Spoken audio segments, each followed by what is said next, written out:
Hi, everybody. Welcome back to Lead at Any Level Live on this Monday at noon Eastern. I am Amy Waninger. I am the founder and CEO of Lead at Any Level, and I'm so glad to be back with you. So, if you're wondering more than normal, maybe what's up with her face, I was on vacation a couple weeks ago, and I got a very uneven suntan with my sunglasses on, and so I tried to correct it with makeup.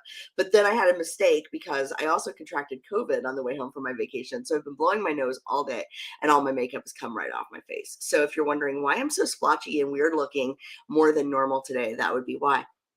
But all of that aside, I'm glad to be back with you. I'm glad to be here, and I would love to know in the chat where you're watching from.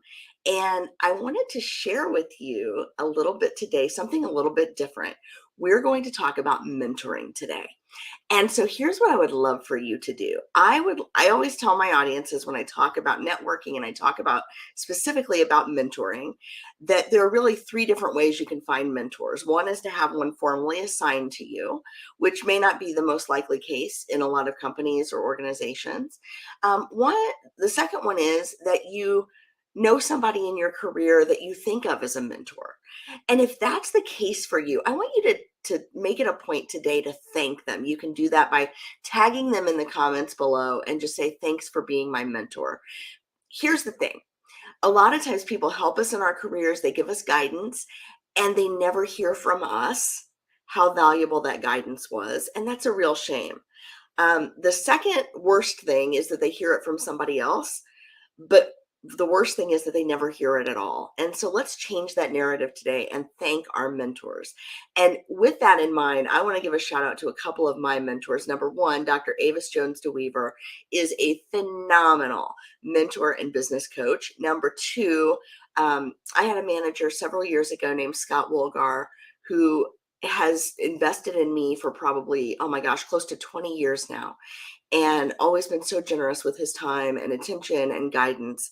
And so, Scott and Dr. Avis, I just want to say thank you for being my mentors over the span of time. And there are so many more. But I told you today was going to be a little bit different. So after you've tagged your mentor in the comments, I want you to come right back because I want to introduce you to someone who knows a whole lot about mentoring. It's my friend Yalonda Brown. She's from Engage Mentoring, and they're a company that helps organizations uh, invest in and set up and run high quality formal mentoring programs. So Yolanda, I'm going to bring you onto the stage. Welcome to the show. Thank you, Amy. I'm so excited to be here with you today. I am so glad to have you. So we have had tons of conversations, you and I, Yes. and a lot of my viewers may know Allison Martin, who is also at Engage Mentoring, and she and I have collaborated on some things in the past. And so, can you tell us just a little bit about kind of how you came into this work? Oh, yes. So your intro just resonated with me so much and just gave me an opportunity to think back to all of those individuals that poured into me as a young professional. Throughout my life, I've just had the benefit of so many people that just saw my potential before I did even. And it has all prepared me for this very day. But my background in and passion for mentoring began actually as a mom. A mom, my daughter, earlier on, I got involved in youth programs because of her. And so my background for the past 17 years professionally has been in the world of nonprofit and youth development. So mentorship, full circle, um, has been a staple in my life and something that I'm passionate about. And I just believe that there is power in speaking life into others. And so my role at Engage Mentoring before ever becoming a team member, when I met Allison and saw the vision of what it means to have access to meaningful connections in the workplace, it resonated. It resonated with everything that I believe in, and that's how I became a member of the team and serving as president of diversity initiatives. I love this. I love this so much Yes. because what you said about connecting meaningfully at work and building strong relationships, I believe is everything. And I talk about this to anyone who will listen for longer than they care to hear it, if I'm being Yes. totally honest. Yes. So, and I heard in that, even though I don't think you use this word, I heard belonging. Yeah. People want to feel like they belong. And I know that that's a big initiative for companies that are investing in, especially talent that's been historically excluded in the Yes. past. Yes. It is true. Mhm. Still got COVID, guys. Sorry. But beyond just that, the belonging feels good for employees, Mhm. why would a company want to invest in a formal mentoring program? It is, not just because of my role, but I believe it is one of the greatest gifts that an organization can give to its team members to help them, yes, have a sense of belonging, help them to feel valued. A formal mentoring program can be used as a powerful retention tool because for actually attracting talent first, then retaining them because it's giving them access, number one, to growth and development, both personally and professionally. I can honestly say that environments who made me feel that they cared about me and building my leadership capacity, my ability to be my best and show up at my best authentically, that only happened because of having access to meaningful connections. It's just we don't um, say that mentoring solves everything, but we absolutely know that mentoring improves culture from both an HR initiative perspective and a DEI perspective. Yeah. And within that, there are so many reasons to do this, right? To Yes. attract and retain employees, to keep them Yes. more engaged, right? I've talked ad nauseum about all those numbers and the why behind keeping your employees engaged. Yes. Um, and with the talent shortage like it is now, this is an imperative, right? There's no more waiting. But some companies may jump the gun on this, right? They may think they're ready before they truly are. Mhm. And what are some things they should consider before they jump in with both feet in putting a mentoring program in place? Mhm. I can tell you that I ask a few simple questions when I'm talking to a prospective client. I ask, number one, who is it? Well, first, let me say, what are you doing now to provide meaningful connectivity amongst staff and team members? Are there groups within your organization that you can't develop fast enough? And then I ask, through what lens are you identifying high potential team members? Through what lens are you identifying team members for promotion opportunities, training and development opportunities? Who is not being served well? And so I often, more times than not, the conversation either goes to, well, we've been thinking about ERGs or, like a business affinity group of some sort to bring various groups together and help them feel valued as a group. Or there's the conversation that immediately goes to, well, our leadership team isn't very diverse. And so we could use help there.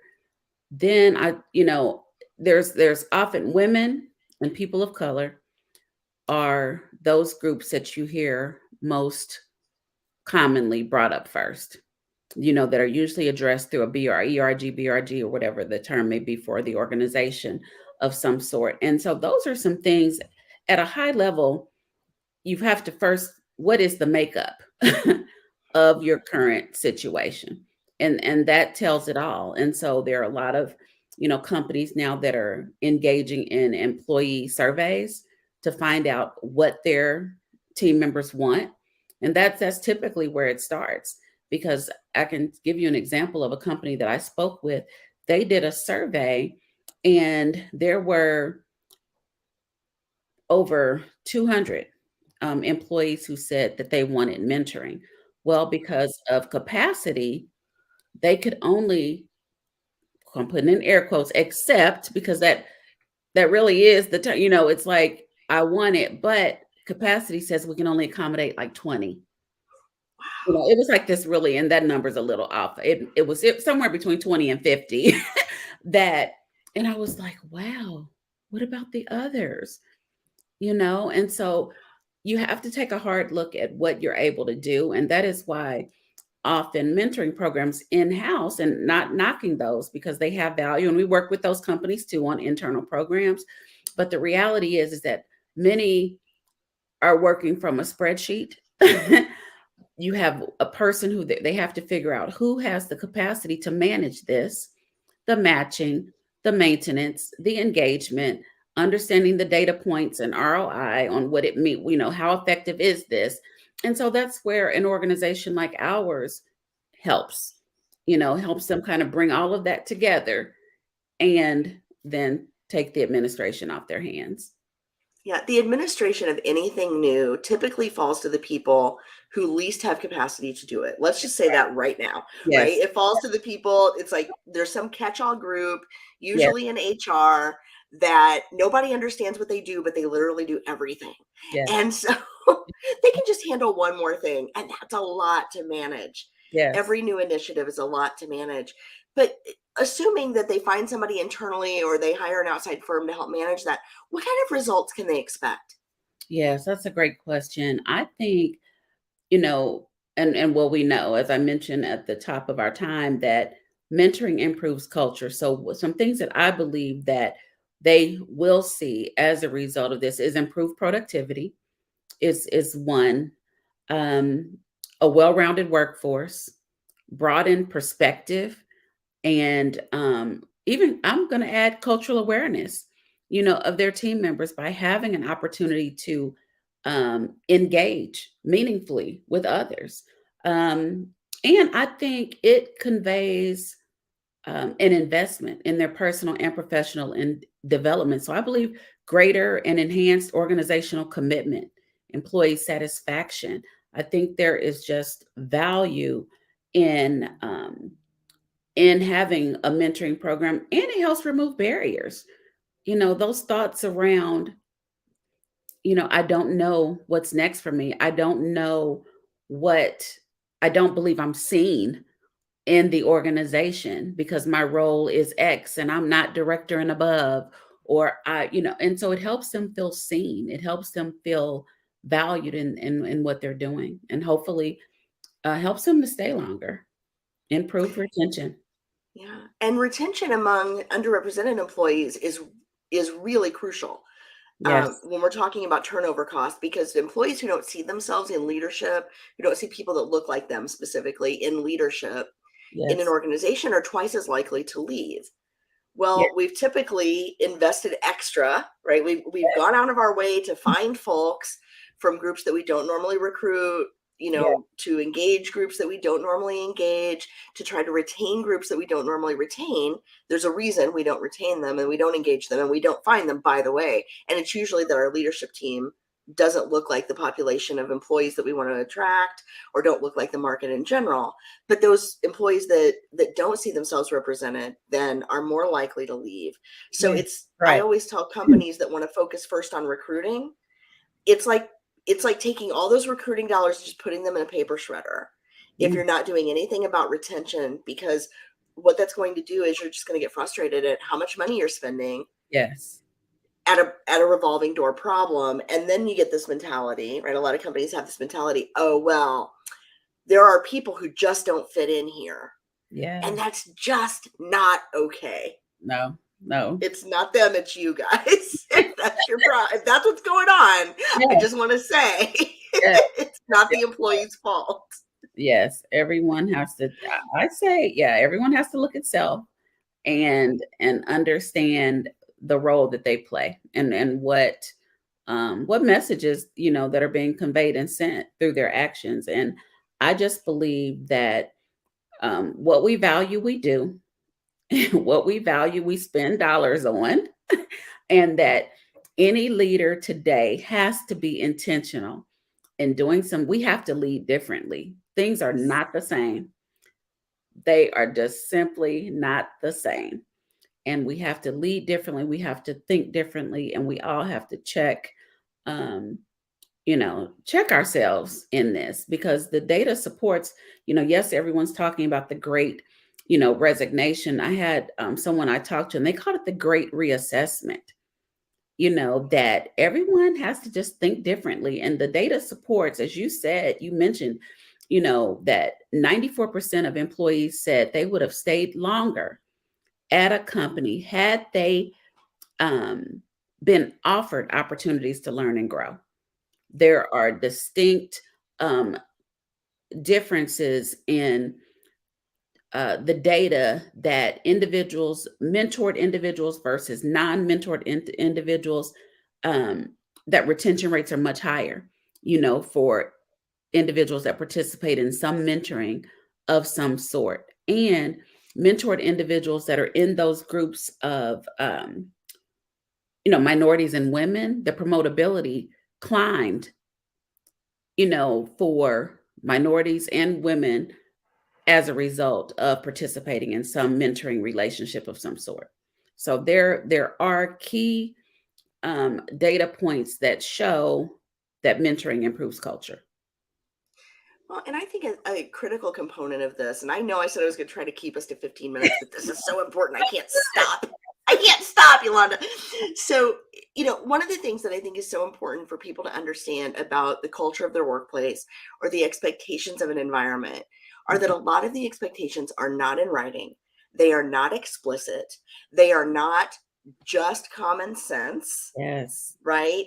They are classist, they are racist. The norms of an office place are typically classist, racist, sexist, heteronormative, Mhm. um elitist, right? Like very there's a certain um there's like a certain mold, right? Mhm. That you're supposed to fit, but nobody can articulate Yeah. typically very clearly what that is. They just expect you to know when you come in. And if you don't have the benefit of coming from the same hometown, prep school, boarding school, university as the people at the top in that organization, you probably are not privy to all of those cultural nuances that are expected of you to move up in the organization. And Mhm. because they're not written down and because they're not explicit, the way most people glean those is through the relationships they build with the people who have already reached those echelons of the organization. Mhm. Mhm. Well, if everybody's investing in the person who looks like they looked 10 years ago, That's right. the scenery is never going to change. And so mentoring, helps break down some of those implicit cultural norms in an organization, but also helps people build relationships before there's a problem, Yes. right? That's If the right. first time I go talk to my VP is when something's on fire in my department, that's probably career limiting for me. Yeah. Yeah. But if I've got a good relationship built already and then I need help because there's a fire, that Mhm. VP is likely to step in and help me and not think a whole lot of it. Yes. Yes, that's very true. I mean, there is a tendency within organizations for people to mentor people that look like them, or you're right, or were younger versions of themselves. And in the spirit of diversity, and inclusion, that just simply that's a mindset that has to shift. There has to be a shift there because we believe, especially in the work that we do at Engage, that everyone has the ability to express, um, through both their lived and professional experiences, something that they value that would have value to someone else. So we do that through a very unique program proposition that we invite all of our participants to serve as both mentor and mentee for that reason. And it's a topical matching. It's not based on hierarchy or role that I've achieved a career accomplishment of being a director above, so I'm automatically qualified to mentor someone else. And anyone below, they're the mentees. Well, that just simply isn't the model that we have in place. I appreciate that because I really hate this term reverse mentoring that I hear a lot. I don't think there's any such thing as reverse mentoring. If I know something that someone else doesn't, I Mhm. can mentor them in that something. And if they know something I don't, they can mentor me in that something. And there's no reversal of roles, right? That's those Mhm. are those are co-equal relationships. Now there may be hierarchies in the organization that need to be Yeah. considered, Yeah. But from a value add perspective between two people, I think mentoring can really level the playing field if it is, of those relationships, right? If it is, if the context is appropriate, right? And Yeah. the context is set up that way. Yes, no, I agree with that. I think, yeah, and I've looked at the term of reverse mentoring, and I think there's value in all of it. I think there's value, but again, I think the thoughts around, um, even if, well, yes, I believe there's value in all of it, and multiple forms, and again, we have to be open to it. And the one thing that I find that I hope that organizations will get better at is it all ties into the performance management process as well. How transactional is it versus relational? That matters. When you're thinking about performance management and how a person is evaluated on their success, does it give room for a manager to truly see holistically the team member that they're managing? Or is it just, the measurable transactional aspects of it? And when those performance management conversations happen, how deep are they going? What depth is it designed for depth and crucial conversations around truly understanding what a team member wants and needs.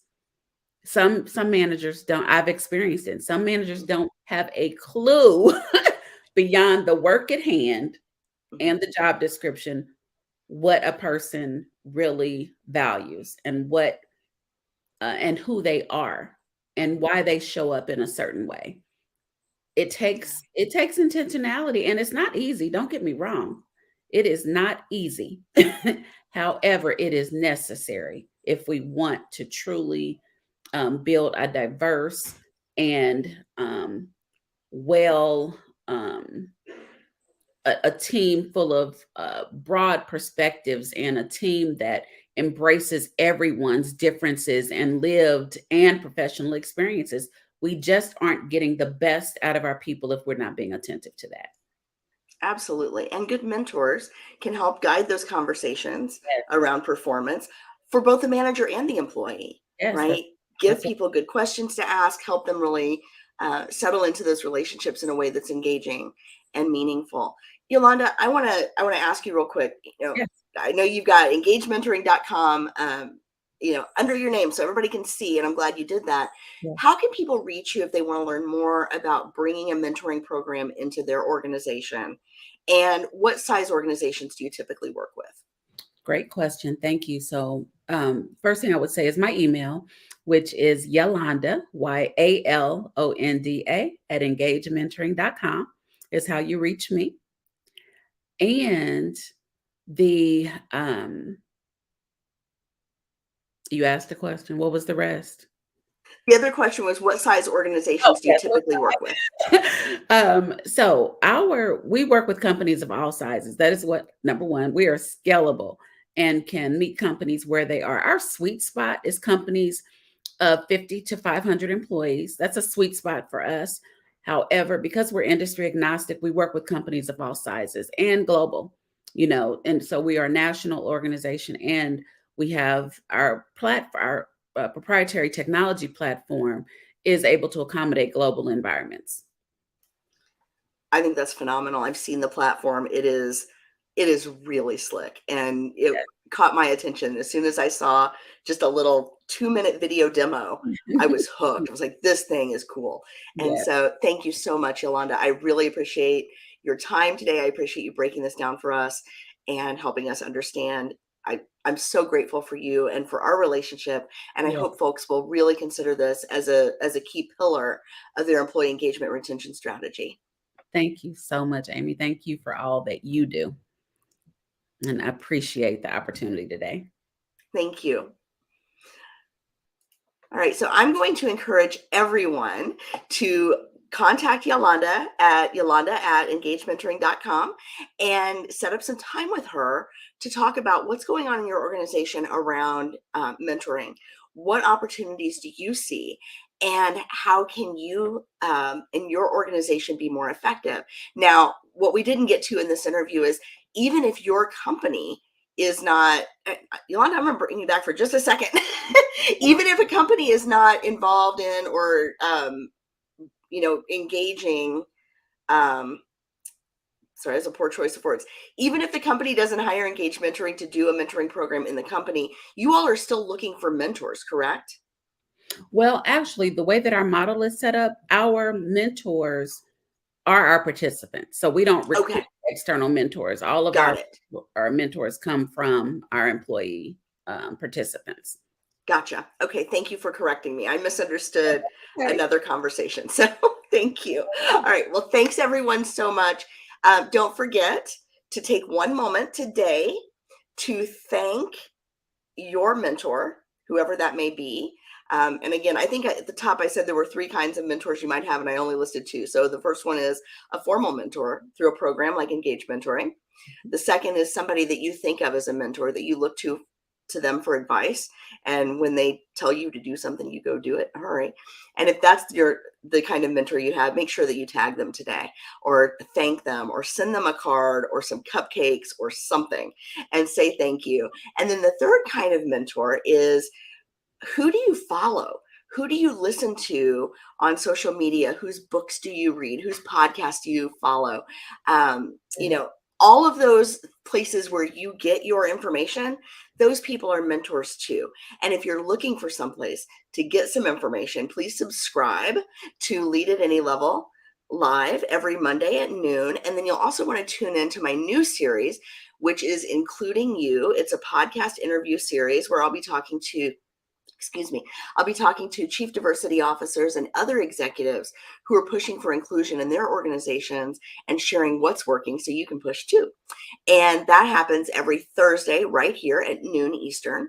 And so you have two opportunities a week to catch some video mentoring, but also make sure that you're following Engage Mentoring on social media, and make sure that you're varying where you get your career advice, where you get your company advice, and where you get your market advice, because it's really important that you engage a lot of diverse perspectives throughout your career, throughout your company, so you can innovate and you can be the change you want to see in the workplace. Thanks, everyone, and have a great week.